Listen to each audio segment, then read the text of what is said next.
Hello everyone, welcome to target entrance exam YouTube channel.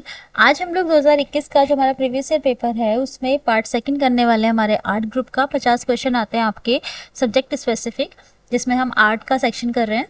तो जो art वाले बच्चे हैं ये क्लास उनके लिए बहुत ज़्यादा हेल्पफुल होने वाली है। 25 क्वेश्चन ऑलरेडी कर चुके हैं 2021 के, 25 आज हम कंप्लीट करेंगे और इसके साथ आपके 2021 का जो आर्ट का सेट है वो कंप्लीट हो जाएगा। ठीक है, क्लास स्टार्ट करते हैं आज की। आज का हमारा पहला क्वेश्चन है, कौन सी नदी अधिकतम देशों से होकर गुजरती है? राइन नदी, डैन्यूब नदी, अमेजन नदी या वोल्गा नदी? इनमें से कौन सी ऐसी नदी है जो ज्यादातर देशों में से होकर गुजरती है? तो क्या आंसर हो जाएगा इसका? इस क्वेश्चन का सही आंसर हमारा हो जाएगा डैन्यूब नदी। ठीक है, ये 10 देशों से होकर गुजरती है। ओके, यूरोप के 10 देशों से होकर गुजरती है। नेक्स्ट क्वेश्चन, वे संविधान संशोधन अधिनियम 2002 से भारत में सभी बच्चों के लिए मुफ्त और अनिवार्य प्राथमिक शिक्षा की व्यवस्था की गई थी। कौन सा संविधान संशोधन था वो? 84, 85, 86 या 87? तो ये 86वां संविधान संशोधन था, तो सी इसका बिल्कुल सही आंसर हो जाएगा।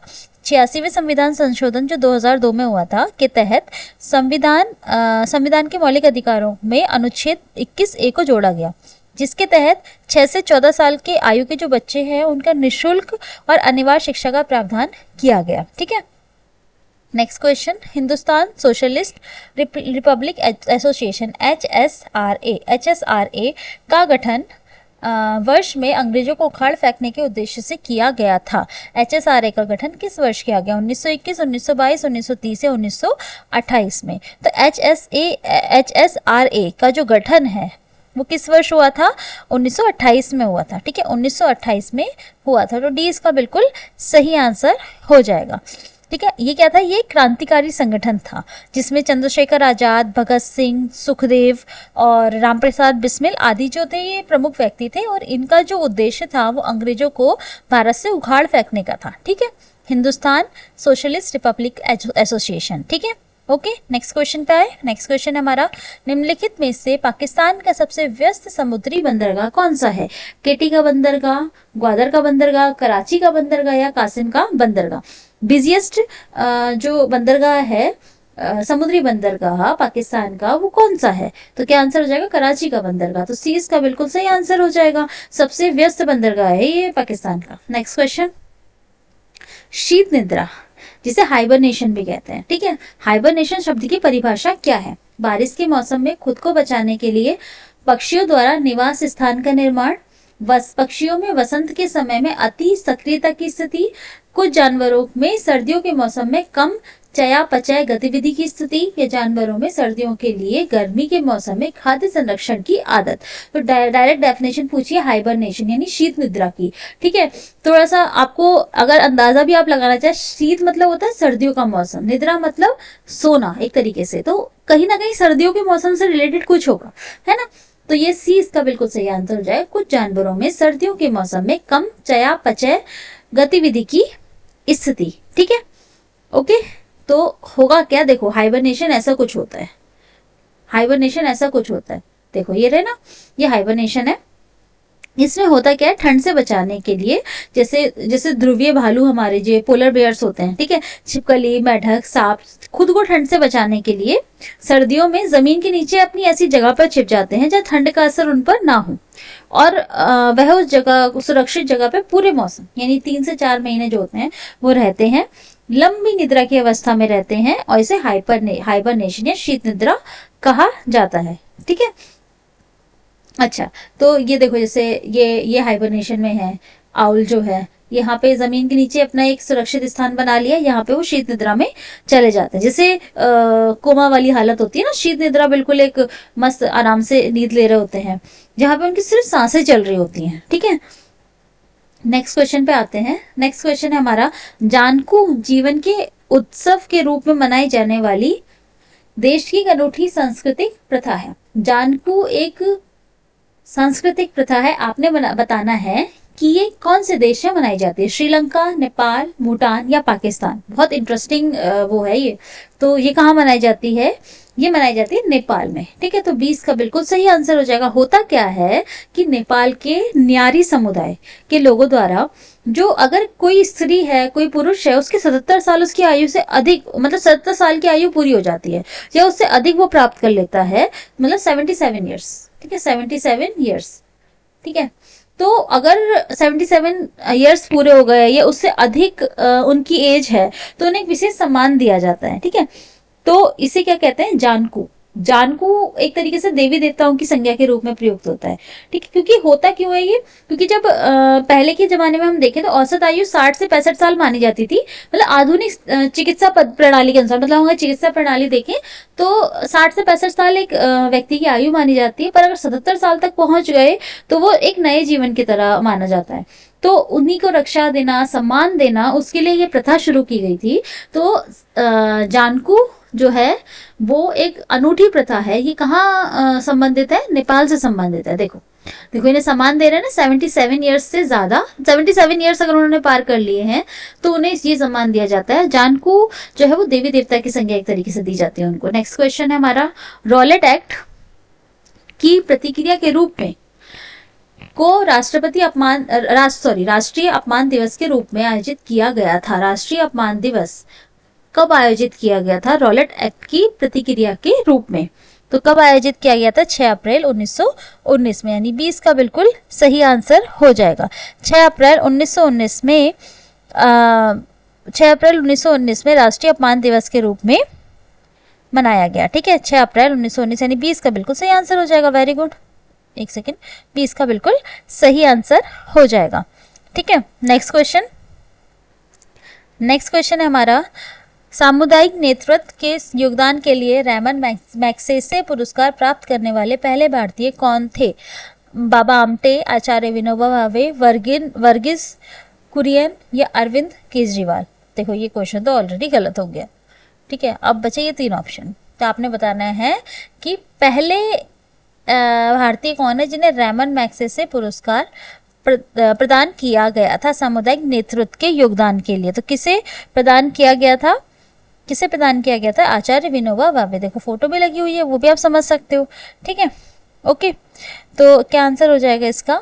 बी, आचार्य विनोबा भावे इसका सही आंसर हो जाएगा। कब मिला था? 1958 में। ठीक है, 57 में शुरुआत हुई थी अवार्ड की, 58 में इनको मिल गया था। ओके, नेक्स्ट क्वेश्चन, पृथ्वी की भूमध्य रेखा के उत्तर या दक्षिण के स्थान की कोणीय दूरी का वर्णन करने के लिए किस शब्द का उपयोग किया जाता है? पृथ्वी की भूमध्य रेखा के उत्तर या दक्षिण के स्थान की कोणीय दूरी, उत्तर या दक्षिण के स्थान की कोणीय दूरी का वर्णन करने के लिए किस शब्द का उपयोग किया जाता है? गोलार्ध, ध्रुव, देशांतर या अक्षांश? क्या आंसर हो जाएगा? इसका सही आंसर हमारा हो जाएगा अक्षांश। ध्यान रखना, उत्तर दक्षिण की बात कर रहे हैं भूमध्य रेखा से, तो क्या आंसर हो जाएगा? अक्षांश। इसका सही आंसर हमारा हो जाएगा। देखो, अक्षांश को पृथ्वी की भूमध्य रेखा के उत्तर या दक्षिण से में एक जगह की कोणीय दूरी के रूप में परिभाषित किया गया। ध्रुव क्या होता है? पृथ्वी की सतह के दोनों ओर एक बिंदु है जो देशांतर की रेखाएं मिलाती हैं।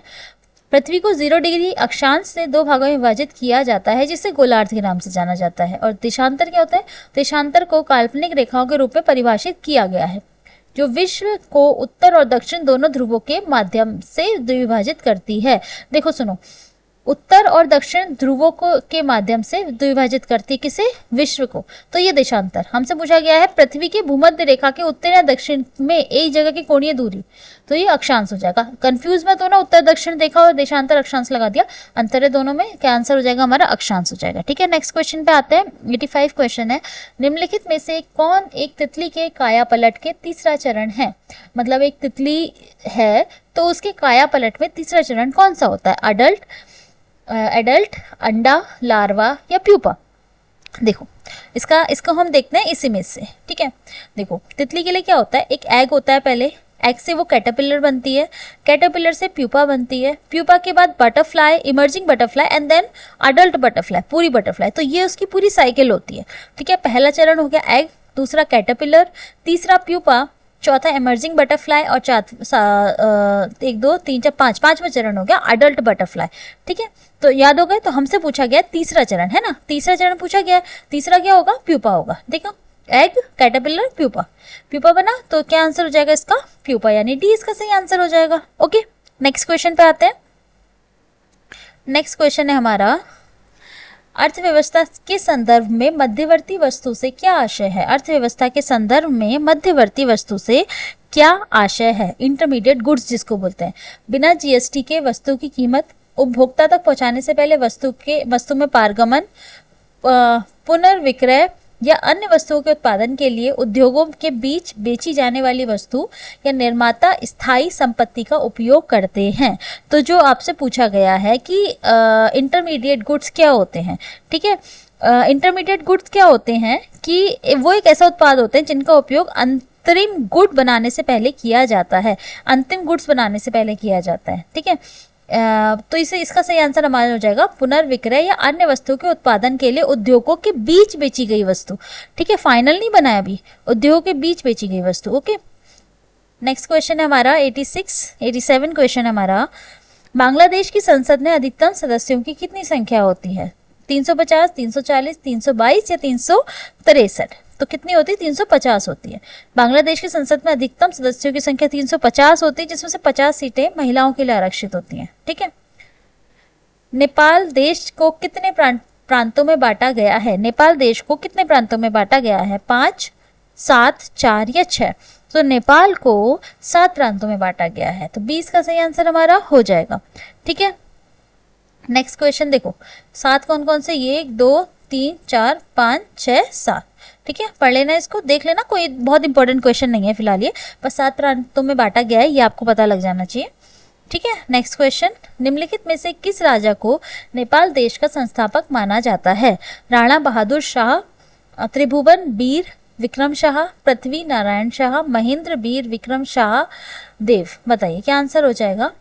तो किस राजा को नेपाल देश के संस्थापक के रूप में माना जाता है, फाउंडर ऑफ मॉडर्न नेपाल, कौन है, पृथ्वी नारायण शाह, यानी क्या आंसर हो जाएगा, सी इसका बिल्कुल सही आंसर हो जाएगा, सी इसका बिल्कुल सही आंसर हो जाएगा। ओके, नेक्स्ट क्वेश्चन पे आए। नेक्स्ट क्वेश्चन हमारा, पाकिस्तान की कौन सी जनजाति वाजिरी नृत्य नामक पारंपरिक नृत्य करती है। देखो, ये इमेज लगा रखी है, वाजिरी नृत्य इस कॉस्ट्यूम में होता है, ऐसे होता है, कौन सी जनजाति करती है, सिंधी, बलूच, पश्तून या बहुई।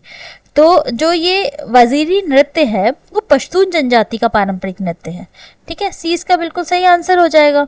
ठीक है, नेक्स्ट क्वेश्चन पे आते हैं।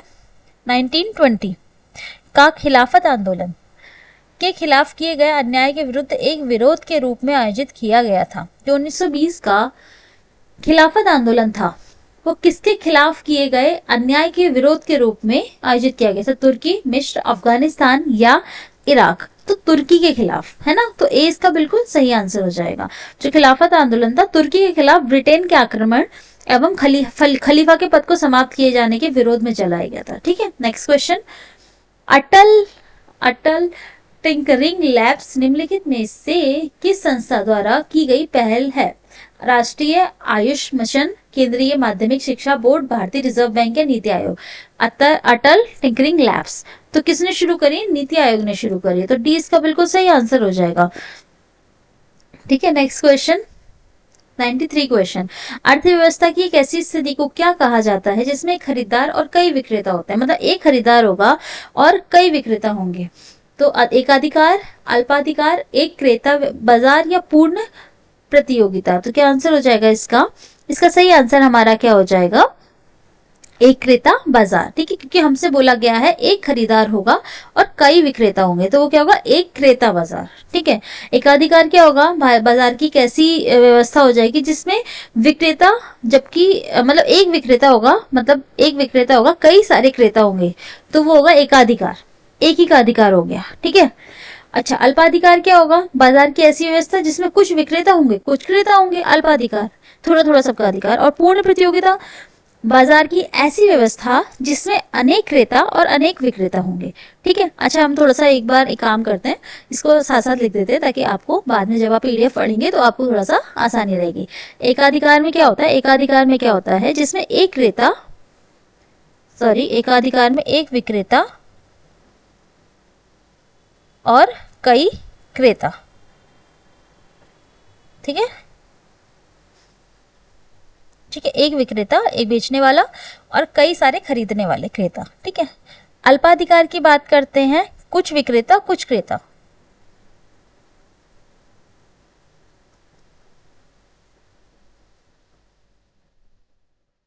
और पूर्ण प्रतियोगिता होगी जिसमें अनेक विक्रेता और अनेक क्रेता, है ना, अनेक विक्रेता अनेक। ठीक है, अच्छा, इसको अगर आपको थोड़ा सा भी ऐसा लग रहा है कि किस तरीके से याद किया जाएगा, अल्पाधिकार तो समझ में आ गया होगा, पूर्ण अधिकार भी समझ में आ गया होगा, कंफ्यूजन किसमें होगा, एकाधिकार और एक क्रेता बाजार। एक क्रेता में भी कुछ नहीं होगा, एक ही क्रेता जिसमें होगा और एक विक्रेता होगा, मतलब सॉरी कई क्रेता होंगे, एक विक्रेता, सॉरी क्या कह रही हूँ, एक क्रेता होगा और कई विक्रेता होंगे, ये हमारा एक क्रेता बाजार हो जाएगा, एक क्रेता। ठीक है, और इसका जस्ट अपोजिट हो जाएगा एकाधिकार, जिसमें एक ही का अधिकार है, बस एक विक्रेता है। ठीक है, नेक्स्ट क्वेश्चन है 94। निम्नलिखित में से किस देश में दुनिया की सबसे बड़ी संसद है? चीन, यूके, जापान या इंडिया? तो सबसे बड़ी संसद कहाँ पर है? चीन में है, तो ए इसका बिल्कुल सही आंसर हो जाएगा। ठीक है, नेक्स्ट क्वेश्चन, निम्नलिखित में से कौन ए पैसेज टू इंग्लैंड पुस्तक के लेखक हैं? देखो, बुक है हमारी सामने लगी हुई है, इसके लेखक कौन है? वीएस नायपॉल, खुशवंत सिंह, सलमान रुश्दी, नीरज सी चौधरी। तो देखो हमें दिख रहा है नीरज सी चौधरी है, तो डी इसका सही आंसर हमारा हो जाएगा। अब पैसेज टू इंग्लैंड, देखो कुछ कुछ बुक्स जो होंगी ना इंपॉर्टेंट होती हैं, ठीक है, तो उनको देख लेना एक बार, वो आती हैं आपके एग्जाम में, ऐसी ही पूछी जाती हैं। ठीक है, silent valley national park Bharat के किस राज्य में स्थित है? Silent valley national park Bharat के किस राज्य में स्थित है? पश्चिम बंगाल, उत्तराखंड, मध्य प्रदेश या केरल? तो साइलेंट वैली नेशनल पार्क जो है वो केरल में स्थित है, पलक्कड़ जिले में, तो डी इसका सही आंसर हो जाएगा। नेक्स्ट क्वेश्चन है हमारा, महात्मा गांधी ने वर्ष में नेटल भारतीय कांग्रेस का गठन किस वर्ष किया था? नेटल भारतीय कांग्रेस, इसका गठन किस वर्ष किया था? 1854, 1863, 1894 या 1874? क्या आंसर हो जाएगा इसका? हो जाएगा आंसर 1894 में किया था, 1894 में। ठीक है, तो सी इसका बिल्कुल सही आंसर होगा। अच्छा, इसका उद्देश्य क्या था? नेटल भारतीय कांग्रेस का जो गठन हुआ था, इसका उद्देश्य था जो दक्षिण अफ्रीका में भारतीयों के साथ हो रहे नस्लीय भेदभाव को रोकना था। ठीक है, ओके, नेक्स्ट क्वेश्चन, बांग्लादेश मुक्ति युद्ध कब समाप्त हुआ? बांग्लादेश मुक्ति युद्ध कब समाप्त हुआ? 14 नवंबर 1971, 17 अक्टूबर 1971, 2 अक्टूबर 1974 या 16 दिसंबर 1971? तो बांग्लादेश मुक्ति युद्ध जो है वो कब समाप्त होता है? 16 दिसंबर 1971, तो डी इसका बिल्कुल सही आंसर हो जाएगा। ठीक है, नेक्स्ट क्वेश्चन, प्रथम एंग्लो बर्मी युद्ध का अंत पर हस्ताक्षर करने पर हुआ था? प्रथम एंग्लो बर्मी युद्ध का अंत कब हुआ था? पुरंदर की संधि, यंडाबो की संधि, तेतालिया की संधि या सालभाई की संधि? तो क्या आंसर हो जाएगा? यंडाबो की संधि। क्या आंसर हो जाएगा? यंडाबो की संधि। ओके, 20 का सही आंसर हो जाएगा। तो देखो, अब इसको भी थोड़ा सा हम इलेबरेट करके देख लेते हैं, ताकि बाद में अगर कभी आए। जो पुरंदर की संधि थी वो 1665 में हुई थी, और कब हुई थी? अंग्रेजों और मराठों के मध्य, है ना, ये आती है, बहुत क्वेश्चन आता है वाला, मराठों के मध्य। ठीक है, यंडाबो की संधि हमने देख ली, प्रथम एंग्लो बर्मी युद्ध का अंत। ठीक है, नेक्स्ट क्वेश्चन है तेतालिया की संधि, ये थी 1817 में। ठीक है, और क्या था? सिक्किम का राजा जो था चौग्यास, और अंग्रेजों के मध्य में हुई थी। तो किसके मध्य हुई थी? चौग्यास, सिक्किम का राजा,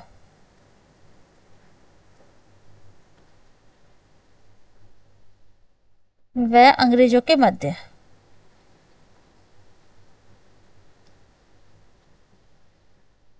ठीक है, अब है सालभाई की संधि, ये हुई थी 1782 में अंग्रेजों और मराठों के बीच। ठीक है, कब? 1782 में अंग्रेजों व मराठों के बीच। ओके, पर सालभाई से ज्यादा इंपॉर्टेंट पुरंदर की संधि है, ये बहुत आती है एग्जाम में। नेक्स्ट क्वेश्चन है, ओरियन तारा मंडल का सबसे चमकीला तारा निम्नलिखित में से कौन सा है? ओरियन तारा मंडल जो है उसका सबसे चमकीला तारा कौन सा है निम्नलिखित में से? एटा ओरियोनिस और बेटेलगेयूस, एल्नीलस और रिगेल, कौन सा है सबसे चमकीला तारा? कौन सा है? क्या आंसर हो जाएगा? रिगेल है। ठीक है, तो डी इसका बिल्कुल सही आंसर हो जाएगा। ठीक है, ये देखो बेटलग्यूस ये रहा, बेलाट्रिक्स ये रहा, ओरियन बेल्ट पूरी ये रही हमारी। ठीक है, सेफ ये रहा और रिगेल ये रहा। देखो बहुत चमकीला तारा है ये। ठीक है, देखो ये चीज हो गई हमारी। ठीक है, तो आज का हमारा ये सेट कंप्लीट होता है। कल हम फिर मिलेंगे नए सेट के साथ, नई क्लास के साथ। अगर अगर आपने अभी तक इन क्लासेस को, इसकी जो पहले वाली क्लासेस हैं वो नहीं देखी हैं, तो पूरी प्लेलिस्ट बनी हुई है, वहाँ पे जाके ज़रूर देखिए। अगर आपको इसकी पीडीएफ चाहिए तो आप target entrance exam app login कीजिए, वहाँ पे जाके आपको इसकी पीडीएफ भी मिल जाएगी, आप वहाँ पे जाके इसे एक्सेस कर सकते हैं। Thank you so much.